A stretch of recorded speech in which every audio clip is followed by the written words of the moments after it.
За өнөөдөр яг аимшигын жоохон хүнд ч юм уу тийм юм биш айгүй тийм романтик комеди тийм киногоор бичлэг хийж байгаа маа. Тэгээд мань ч бас хүн штэ. Тэгээд нэг юм хаяада бас нэг жоохон тарих толгоогоо амраагаад нэг юм жоохон зөөлөн юм үзмээр л санагдах юм. Тэгээд аимшигын биш юм ихээр ингээ хуучны ирээд бүргэр байха болчихж наа гэд ингээ намайг над руу уурлаад идэх шүү бити тэгэрээ. За, манчин сая сүүлд нэг юм өөрийнхөө жоохон туранхай байсан үеийг дурсах гээд өмнө нь тоглож исэн, туранхай байх үедээ тоглож исэн киногоо үзсэн байхгүй. 24 онд гэж санаж ийн яг шинэ жилээр гарч исэн. Чамтай уулзснаас хойш гээд ер нь яг айгүй хөөрхөн тийм тархиа унтраагаад үзэх үз тэгээ гол нь айгүй хөөрхөн романтик заяа. Манай Джейсон ах хунаа ихч хоёрын нэг юм хайр дурлалын сценүүд энэ төр амар хөөрхөн. Тэгээ би нэг юм романтик комеди энэ төр ерөөсөө үздэггүй. Тэгээд тэгсэн чинь мэдэхгүй генет нэг тийм амар хөөрхөн санагдаад enjoy хийгээд исэн. Showbox-ийн багцтай байхгүй. Тэгээ Showbox-ийн багцад энэ менежер дагуулсан чамтай уулзснаас хойш байгаа зав. Тэгэхээр та нар бас үзмээр байх юм бол Showbox-аас үзэж болох юм бэлээ. Тэгээ за ямар ч л байсан ийм romantic comedy ч бас айгүй хөөрхөн юм биш үү дээ гэж бодонгуудаа өөр ийм кино үзмээр санагдаад Showbox-ийн romance хэсгээс нь ийм солонгос хөөрхөн rom-com юу вэ гэж хайж явж байгаад Love Reset гэдэг айгүй хөөрхөн кино олоод үзцээ. Өмнө нь тэгээ яг нэг сценыг харж л байсан юм байлээ л дээ. Хадам аав нь ингээ хормон дээр нь хүргэнэ алын шуугээ буу гаргасан чинь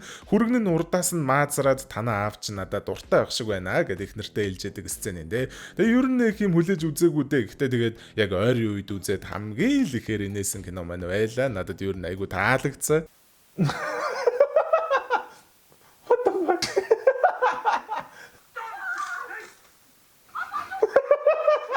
Тэмэрч байсан өнөөдөр та нарт би надад айгу таалагдсан энэ хөөрхөн Love Reset гэж киногоо та нартай хуваалцах гэж байна. Тэгээ өөрсдөө үзмээр байх юм бол манайхан Showbox-ын багцаа аваад шууд үзээрэй. Зүгээр нэг багц аваал те нөгөө төрөний менежер дагуулсан чамтай уулзснаас хойш үзчихэж болж байгаа юм. Тэгээд өөрөө бас зөндөө кинонууд цуурлууд байгаа. FM сонсож болно, подкаст, өгүүлгүүд энэ төр сонсож болно. Тэгээ мань чинь их солонгос rom-комнуудын мэдлэг муутай болохоор ямар кинонууд байгааг нь онцолж чадахгүй байна. Гэхдээ та хэд одоо тэ өөрсдөө харж байгаа байлгүй дээ. Айгүй хөөрхөн солонгос кинонууд айгүй олноороо байх шиг байлээ. За тийм байна. Хамтран ажилладаг Showbox-той баярлалаа. Ганц шторк үзчихэд хэдүүлээ. Бүдүүнийгээ бүжиглүүлье. Showbox аппликейшнээ татаад дэлхийн хаанаас ч шилдэг шинэ кино контентуудыг үзэх боломжтой. Мөн MyBox цэсэнд өөрийн дуртай кино, дараа үзэх кино, татсан киногоо англин хийгээрэй. Та төлбөрөө хийхэд төвгүй, илүү хурдан, илүү хялбар байх болно. Нэг төлөөд бүтэн сарын турш кино ертөнцөөр аялах боломжийг зөвхөн Showbox танд олгож байна. Боксоо задлаад үз. Сүгэрш байлаа энэ зүуд бэтэн бэчний тэр дур булам төрх харцан чин мансуурн галзуурхад ганц гурав номер чин нугур чин нуруу чин төгс эй бад бич зурх чин төгс чамд хэл хүүхс мөр шүлэг. Тэгэхээр кино маань 6 жил үерхснийхээ дараа дөнгөж саяхан салсан хосууд буюу Жуниол тэгээд Нара гэж хоёр гол дүрээрээ эхэлж байгаа. Жуниол ер нь бол амар орж байгаа юм байна лээ. Хуурайхаа паб дээр ирээд ууцсан сууж байгаа байхгүй юу. Нара болохоор салаад удаагүй байгаа ч гэсэн өнөөдөр өөр хүнтэй хурмаа ихж байгаа болж таардаг.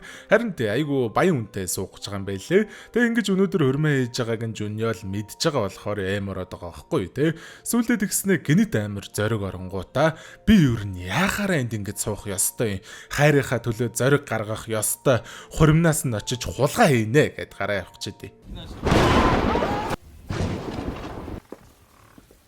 Харин тэ Нара өөрөө ингээ бүр хуримнаасаа оргоод хүрээд ирсэн байлээ. Жуниол шууд өмнө нь согдод суужгаад хуримнаас нь хулгайлах гэсэн тухайга үннээр нь хэлэнгүүтээ өнгөрсөнд хийжсэн бүхэл зүйлсээсээ уучлал гуйж яадаг. Улмаар ингээд тэ манай хоёр ингээ буцаад эвлэрсэн болж таарж байгаа юм. Нара угаасаа баян айлын охин тэгээд ээж нь бас охиныхоо энэ үйлдэлд угаасаа дуртай байхгүй нь ойлгомжтой л доо. Жуниолтой тусдаа уулзсангуудаа янз бүрийн асууж шалгааж авах үеэр хэдүүлээ Жуниолыг одоогоор ажилгүй өмгөөлөгч болох гэж сурж байгаа. Хурааж цуглуулсан мөнгө төгрөг юу ч байхгүй тийм оюутан гэдгийг нь мэдэж авж байгаа юм. Нарагийн ээжтэй дугтуутай мөнгө гаргаж ирэнгүүтээ чи ухаантай залуу. Намайг юу гэх гээд байгааг ойлгож байгаа үсттэй гэхэд Жуниол уучлаарай Адам ээжээ. Би хайр мөнгөнд худалдах хүн бишээ. Би Нарад хайртай.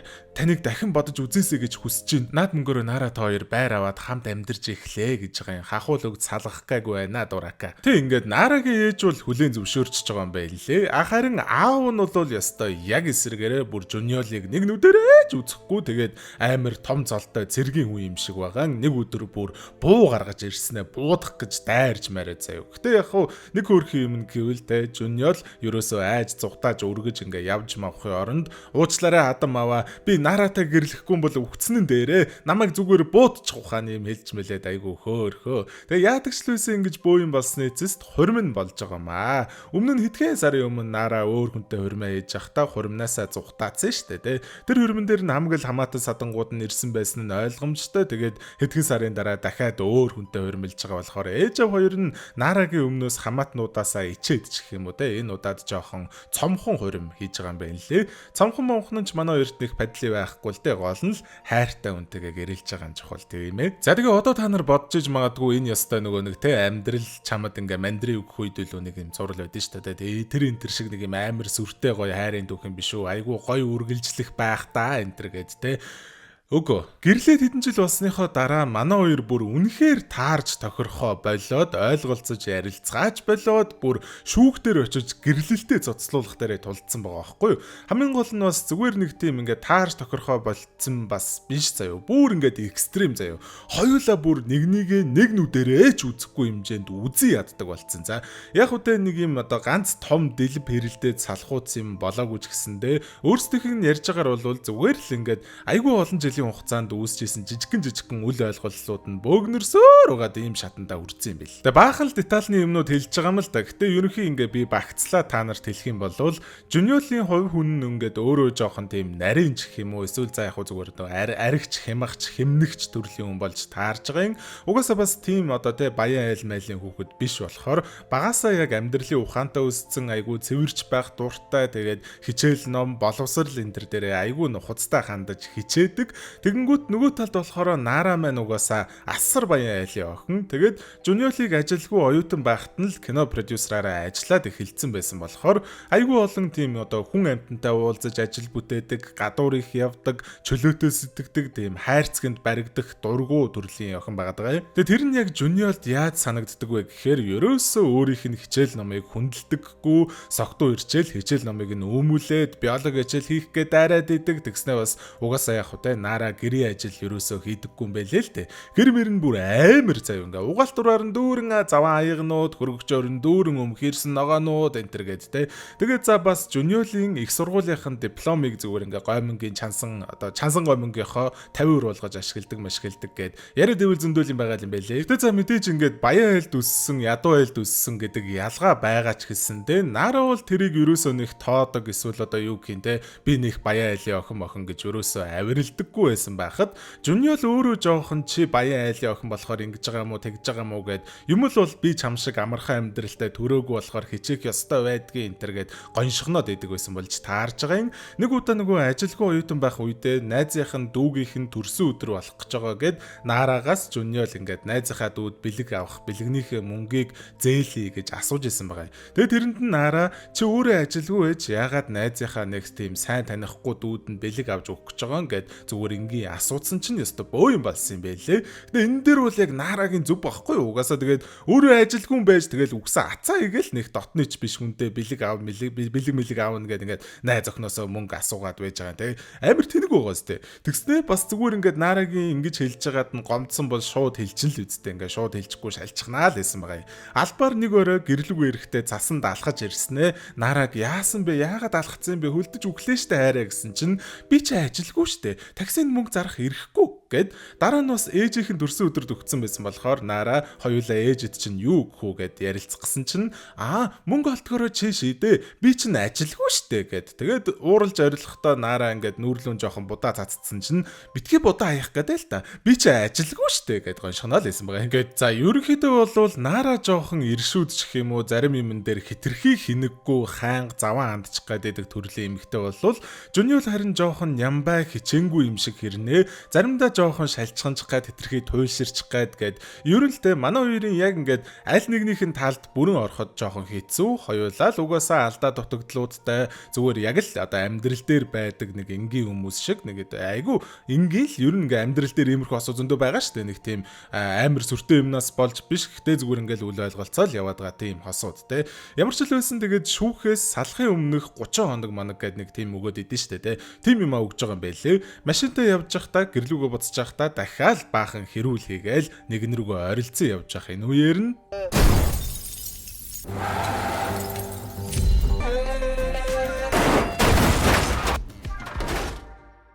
за тэгээд нөх олон хоногийн дараа бол биш юм шиг байгаа нэг манай хоёр ашгүй эсэн минь тухай ордгийм л та. Даанч нэг харамсалтай юм нь хоёулаа бүр яг ой санамжаа алдаад өөрсдийгөө хэн гэдгийг ч санахгүй, өөрсдийнхөө ээж аав нарыг ч танихгүй болцсон байдгийг. Эм чин гэрээхэнд нь хэлжээлээ л дээ.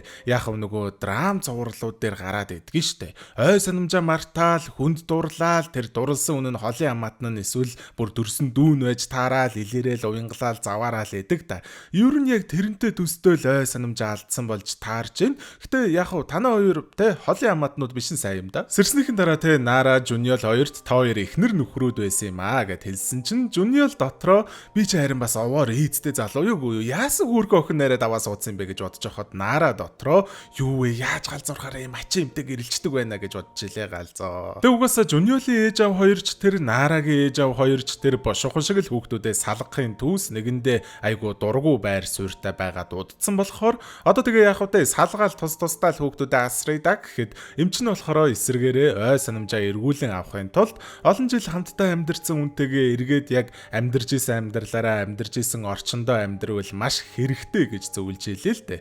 Тэгээ яг хөтэ дургу байгаа ч гэсэндээ Жуниолын ээж Нарагийн ээж хоёр тохиролцолд хүрээд яд ч тэр нөгөө салалтын 30 хоног нь дуустал хамт амьдруулад үзье гэж шийдэж байгаа. Мэдээж ихтэй тэгээ буцаад нэгэндээ дурлаад нийлэн гэж солиорох үедээ гэж бас санаа зовж байгаа шүү дээ. Юу ч болж исэн буцаагаад нийлүүлж болохгүй гэж бодож байгаа болохоор нөгөө Нарагийн охин дүүг нь хамт амьдруулж манаач маягийн ажил хийлгүүлэхээр болсон байдаг.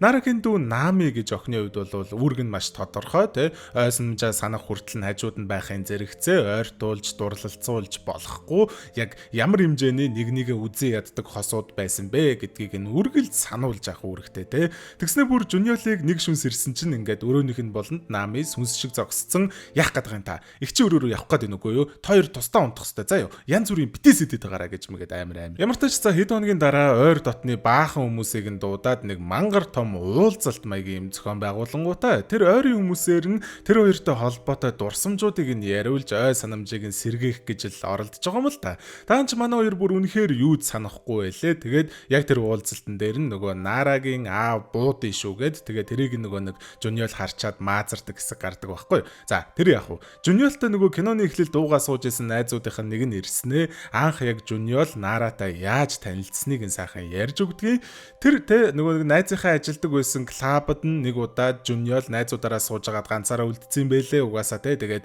Жуниол болсон клабад хичээлээ хийсэн сууж исэн байгаа байхгүй юу. Тэгтэн л яг энэ найз нь яг чамайг тэ нэг юм хүнтэй танилцуулаад өгөө гэд тэнд нь шоудж исэн рэндом охиныг буюу Нараг авчираад ширээнд нь суулгацсан юм байлээ. Нара шууд надад пив аваад өгөө гэсэн чинь Жуниол шинэ пив авахгүй нарилаад найзуудынхаа үлдээсэн пивнүүдийг нийлүүлээд өгсөн байгаа.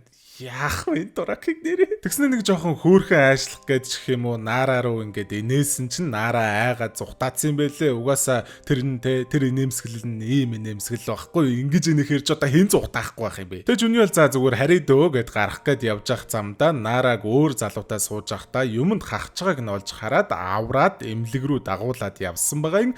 Гэтэ тэгээ шууд Жуниолтой яг тэр үедээ бас нийлчээгүй. Эхний ээлжинд тэр очисон эмнэлгийнхээ эмч залууд дурлаад тэрнтэйгээ бас хөөрхөн удаан үерхсэн байна лээ. Даанч хэдэн сарын дараа нөгөө залуу Нараг араар нь тавиад бейсболын тоглолтын дээр согтуу ингээд Нара эмородтэй галзуураад солиороод бүжгэлж байгаад Жуниолтой дахиад нэг таарсан болж таардаг. Тоглолтын дараа бороонд автобус, такси энэ төр олдохгүй харьж чадахгүй зогсож байхад нь Жуниол ингээд шүхэр барьж араас нь гарч ирснээр за яг анх удаага ариун хайрын оч үсэржилтэй те.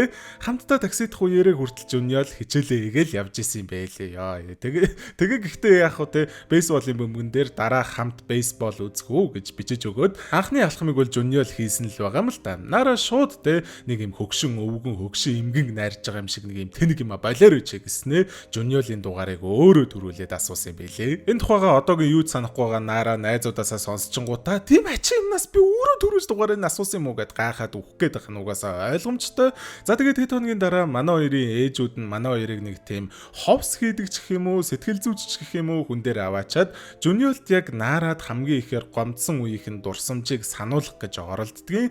Нэг айгүй чухал шалгалттай өдрийнх нь өмнөх өдөр Нара согтуу ирчээд плетгээ асаалттай унтаад тэр нь өглөө шатаж матаад бөөн асуудал болж исэн байлээ л дээ. Жуниол угаасаа шалгалтынхаа үеэр сэтгэл санаагаа асар тайван байлгахгүй бол тархин ажилдаггүй төрлийн хүн байхгүй юу. Тэгэл энэ хариуцлагагүй үйлдэлд нь айгүй гомдж исэн юм байна лээ. Гэтэ энэ ховсынхаа үеэр нэг юм ухаардаг нь чаваас Нара те зүгээр л Жуниолыг шалгалт руугаа битгий хоосон ходоодтой яваасай гэж бодохдоо л хөөхөө юучгүй тасарцсан согтуу өөрийгөө ч удирдах чадахгүй байсан ч гэсэндээ сэтгэл гаргаад хоол хийгээд тэрийгэ буцлагж байгаа л нойроо дийлэхгүй унтсан үйлдэл байсан байгаа байхгүй юу. Ховсныхоо дараа Жуниол бүр Нарагаас уучлал гуйгаад тэр үед би хитрхий төрөгдөд чамд ууралсан юм шиг байна.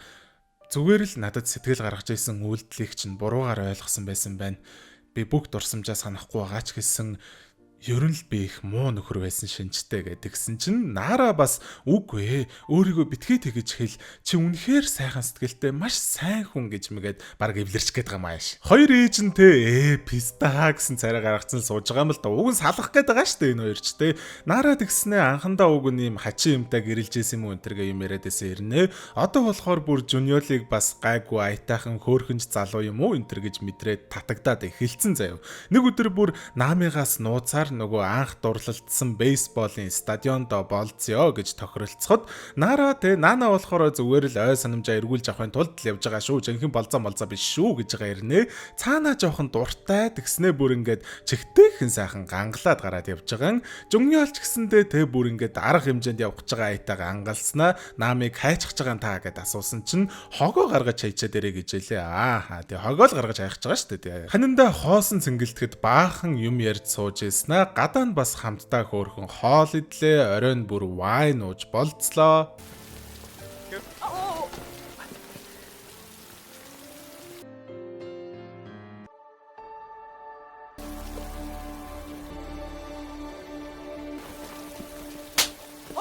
그쪽이었으면서. 하네요. 정현 씨도 한 대 치세요. 뭔가 갑자기 좋은 기억이 있어가지고.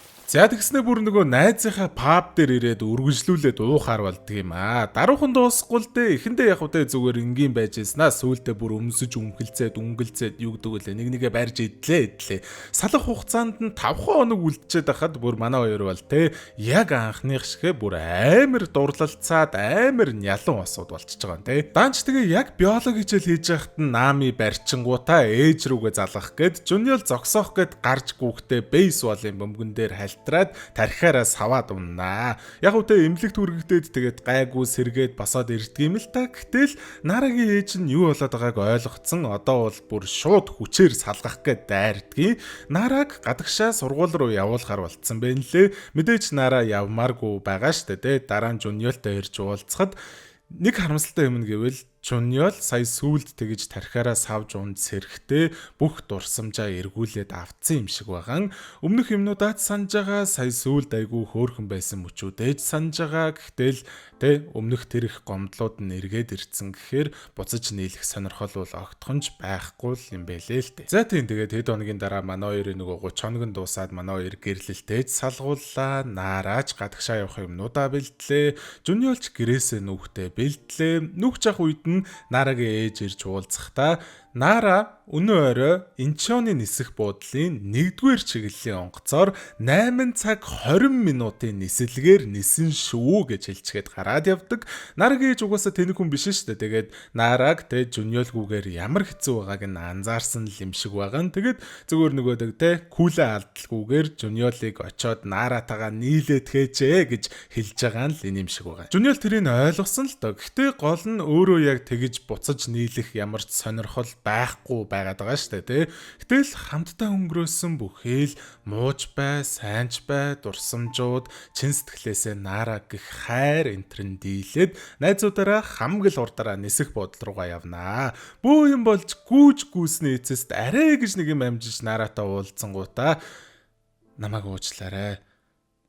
Хосуудын дундах муухай дурсамжууд нь сайнуудыгаа дийлээд эхлэхээр салдгийн гинлээ. Тийм болохоор л би чамаас салж байгаа гэж өөрийгөө бодож байсан ч зүгээр л чамд хэр хайртайгаа чи надад хэр үн цэнтэйг би мартчихсан, сохорчсон явж байж. Би ганцаараа тэр бүх сайхан дурсамжуудаа санаж байгаа нь хэвээрээ үлдмээргүй байна. Чимэн ч гэсэн тэр дурсамжуудаа санах хэрэгтэй. Хамтдаа дахиад сайхан дурсамжууд бүтээе. Гэт уянгалсан чинь чаваас наара алиг нь сонсоогүй юм байлээ. Чихвчтэй байсан юм байлээ. Чихвчээ авснаа гэж хэлээ. Уучлаарай, явлаа гэд яваад өглөө сараа тэгэл яацарцсан бүтлгүй хайр гэхээр ийм байдгийн те. Гарч ирчээд Жунио сайхан орцсон зогсож исэн чинь за ойлгомжтой штэ. Наара яваагүй үлдсэн нь ойлгомжтой. Түрүүн чамааг үнэхээр хөөхөн царай гаргачаад нухацтай юм яриад ахаар чинь зогсоогоод чихвчээ авч чадсангүй уучлаарай гэснэ. За өстө бараг л яг те Жуниолын түрүүний хэлсэн үгнүүдтэй яг адилхан утгатай хөөхөн нандан юмнууд хэлээд буцаад нийлъя л гэж байгаа юм байна лээ. Тэ аз жаргалтай төгсөглөө. Тэгээд Жуниолтэй ингээд хоёулаа үнсэлцэх үү гэсэн чинь наара дараа болёо гэд Жуниолтэй чи ч одоо романтик кино үздэг юм уу? Одоо хоёулаа ингээ яг үнсэлцэх ёстой ингээ төгс цаг нь байхгүй юу гэдгсэн чинь наара би тим кино минь үздэггүй хоёулаа зүгээр дараа л үнсэлцчихээ л та гэж хэлээ. Юу хараал хэлчлээ уучлаарай. За тийм ээ тэгээ өнөөдөр минь бичлэгийн төрөд өндөрлж जैन тэгээд угаасаа яг ямар шоу кино байж биш хэр амир байж биш одоо ямар нэгэн цувралаар онцлоогүй кино болохоор ревю бол хийсэнгүү хийхгүй өнөөдөртөө тэгээд тийм байна. Тэгээ өнөөдөр минь бичлэгийн төрөд өндөрлж जैन бити манийга хараагаарай. Тэгээд та нар заримдаа яг нэг юм аимшиг биш юм хийчихээр ингээд намайг амар хараагаад идэв шүү. Тэгээд за тийм байна да. Тэгээд өнөөдөр минь бичлэгийн төрөд өндөрлж जैन хэдүүлээ дараачих бичлэгээр тунгуудахгүй уулзгуулахаар төвчээртэй сайхан хүлээж агаарай. Хайртай шүү. За. Саамаар. Гоццудлэр. Хайраа амьдрал хатхан чинамбай чангас чанг дэврэн үсэж жаргал би хүснэ. Хайртай бүхнээ өгүүлэмбай чангас чанг дэврэн үсэж чамда би хайртай. Ямар хатан дурлал веч яасан сайхан жаргал веч хайраа төврөд ихэнэ хамтаа байсалэрнэ. Нэгнэгдээ үнэж байж болж байвал бостат хамаатай бид бидээ зүрхэнэ хайртай чадвар хатан чимээтэй.